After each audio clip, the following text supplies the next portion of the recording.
Ecology without class struggle is gardening. Our planet can only be saved by scientific planning of human production and economic activity, taking into account all the consequences for nature. This article is reproduced from the Communist Workers' Party of Russia website, with thanks. The 5th of June was World Environment Day. This ecological holiday, designed to draw attention to environmental problems, is celebrated every year on the 5th of June. It was created by the United Nations General Assembly in 1972. Since then, the day has become a symbol of the fight for nature conservation and sustainable development. It may be a discovery for some, but the USSR has been a pioneer in solving many environmental problems. In 1924, the All-Russian Society for the Protection of Nature was created. The idea for such an organization was approved by the leaders of the People's Commissariat for Education, Anatoly Lunacharsky and Nadezhda Konstantinovna Krupskaya. Members of the society planted trees, collected seeds, cleaned springs and small rivers, and created school forests. Thanks to them, many specially protected natural areas were created, many of which still exist today. As far back as 1960, a law on nature protection was passed in the USSR. The so-called circular economy, which is only talked about in the West, was widely implemented in the USSR. Everyone who found life in the USSR remembers that they then handed over waste paper, bottles, rags, collected scrap metal and other recyclable materials.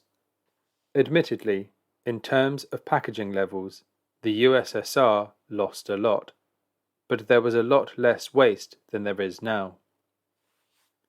The same applies to the quality of food products. Yes, the indescribably bluish Soviet chicken looked miserable compared to the juicy, hormone-inflated capitalist chicken. Well, the fact that it was environmentally friendly, the understanding of that didn't come immediately. Of course, the Soviet Union also had serious environmental problems linked to accelerated industrialization, without which the country would not have survived. But they would have been solved in a planned economy. However, the theme of ecology in the late 1980s was also used by the New Democrats to undermine socialism. However, if Russian capitalism was able to solve some of the existing environmental problems, it was only through the complete collapse of certain industries.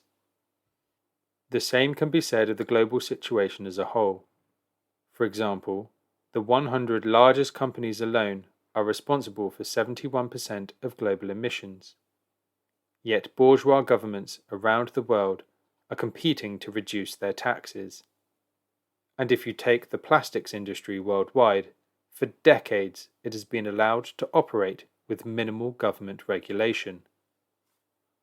To sum up, plastic production and consumption are becoming a major driver of the climate crisis.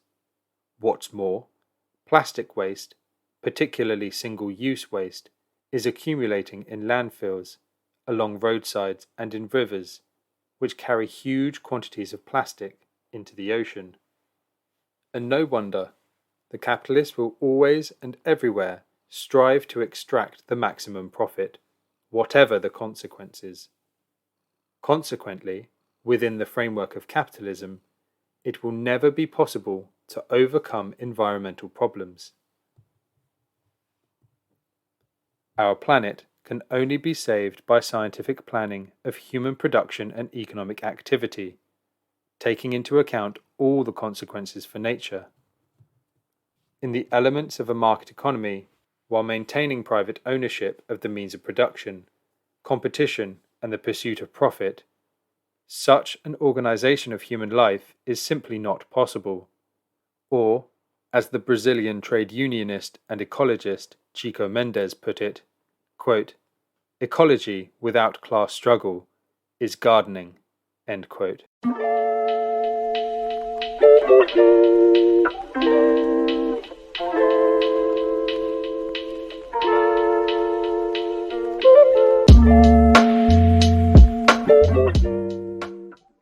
Thanks for listening to Proletarian Radio. We aim to bring you the best Marxist analysis on current affairs, revolutionary history, and theory. Do like, comment, subscribe, and share our content to help us reach the widest possible audience. We are a small organization with limited resources, and we need workers' support if we are to grow and fulfill our mission. If you are able to make a one-off or regular donation, no matter how small, please visit our website at thecommunists.org and register as a supporter.